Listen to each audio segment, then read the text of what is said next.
Les opposés s'attirent. Si cette loi s'applique en physique, il est clair que dans les relations humaines, les choses sont bien plus complexes, car les sentiments ne répondent pas toujours aux mêmes règles. Bien que Ryusei Shido et Rin Itoshi soient respectivement premier et deuxième du classement, tous les opposent intellectuellement, footballistiquement et moralement, ils évoluent sur des chemins radicalement différents. Pourtant, ils restent à ce jour les deux meilleurs joueurs du programme selon moi. Mais cela suffit-il pour leur garantir une place dans l'équipe du Japon U20? Pas si sûr. Comment faire cohabiter deux personnalités aussi explosives? L'idée de Loki et la stratégie du PXG est-elle réellement viable à long terme et utilisable par ego? Peut-on l'imaginer intégrer ces deux mastodontes dans un collectif sans risquer l'implosion? Plus on avance vers la fin de la NEL, plus ces questions se posent. Salut les gars, c'est Sean Vibe et on se retrouve pour une nouvelle théorie. Aujourd'hui, on va discuter de l'avenir de Ryusei Shido, l'un des joueurs les plus imprévisibles de Blue Lock. That's all.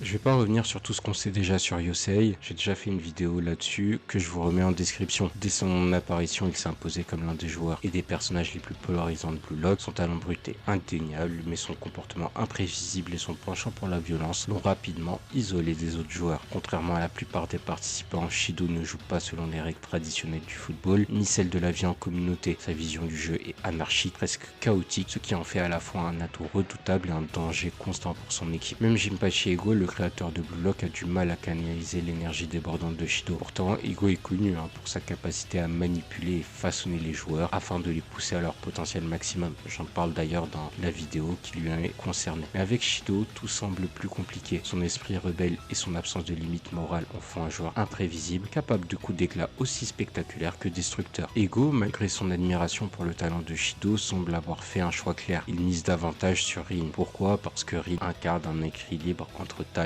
discipline et compréhension stratégique. Là où Shido est une bombe à retardement, Rin est une arme de précision. Rin, bien que froid et distant, est capable de suivre les directives d'Ego tout en imposant sa propre vision du jeu. Shido, de son côté, semble condamné donc à jouer le rôle d'électron libre, un rôle qui, bien que spectaculaire, ne correspond pas à la vision d'Ego pour l'avenir de Blue Lock. Même lorsqu'il brille sur le terrain, Shido reste une figure controversée, difficilement intégrable dans une équipe cohérente.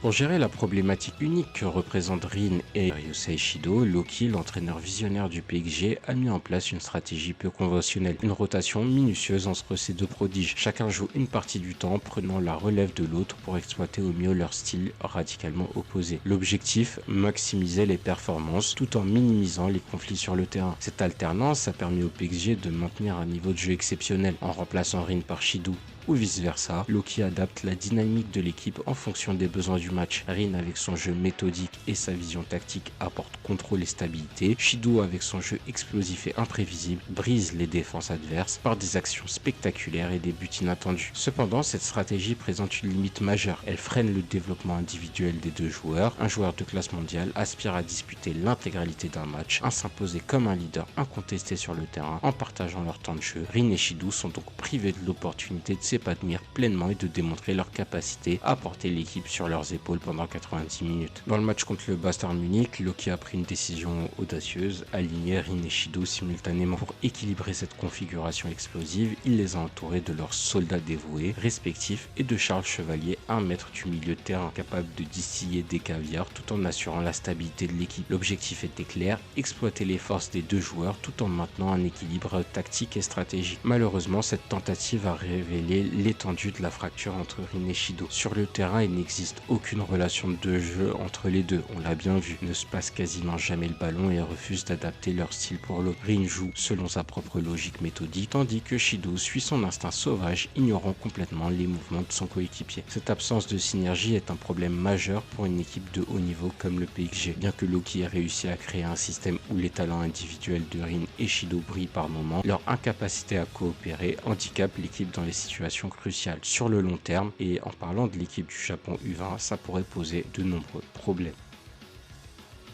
Shido, tout comme Rin, rêve de devenir le meilleur joueur au monde. Cependant, son chemin pourrait prendre une direction inattendue. Au lieu de rejoindre l'équipe U20 du Japon, il pourrait capitaliser sur sa double nationalité potentielle et la visibilité offerte par la Neo Egoist League diffusée mondialement pour attirer l'attention d'une autre nation. Dans la réalité, les joueurs binationaux peuvent changer d'équipe nationale à différents stades de leur carrière. Un joueur peut représenter une nation en U18, puis en changer en U20, voire en U21. La FIFA permet ces changements tant que certaines conditions sont respectées. Toutefois, le choix devient définitif lorsqu'un joueur dispute un match officiel avec une sélection senior, comme lors des qualifications pour une Coupe du Monde ou un championnat continental. Narrativement, ce choix renforcerait l'impact de Shido dans Blue Lock, deviendrait un rival extérieur, alimentant une opposition directe avec Rin, tout en explorant une nouvelle équipe nationale et ses joueurs. Cela diversifierait les intrigues et offrirait des confrontations inédites, tout en permettant un développement plus approfondi de Shido. L'équipe U20 du Japon compte déjà une pléthore de talents offensifs: Izagi, Rin, Bao, Konigami, Bashira et Nagi. Intégrer Shido risquerait de saturer l'effectif, compliquant la gestion des égos et du temps de jeu. En le plaçant dans une équipe rivale, Blue Lock évite ce déséquilibre tout en continuant de cultiver sa rivalité avec Rin. La possibilité que Ryusei Shido joue pour une autre nation comme l'Angleterre lors de la Coupe du Monde U20 est une théorie fascinante. Cela renforcerait non seulement sa rivalité avec Rin Itoshi, mais offrirait également une opportunité de renouveler les enjeux narratifs tout en équilibrant les forces offensives du Japon. Shido, dans le rôle d'un antagoniste international, pourrait devenir l'une des figures les plus redoutables et mémorables du tournoi. Écoutez les gars, la vidéo touche à sa fin. J'en profite, vu que j'ai fait cette vidéo, parler de Shido, pour parler aussi du cas de Nico. J'ai vu beaucoup de théories disant qu'il est trop jeune pour jouer dans l'équipe U20. Alors c'est totalement faux, et il y a des exemples qui le prouvent tout simplement.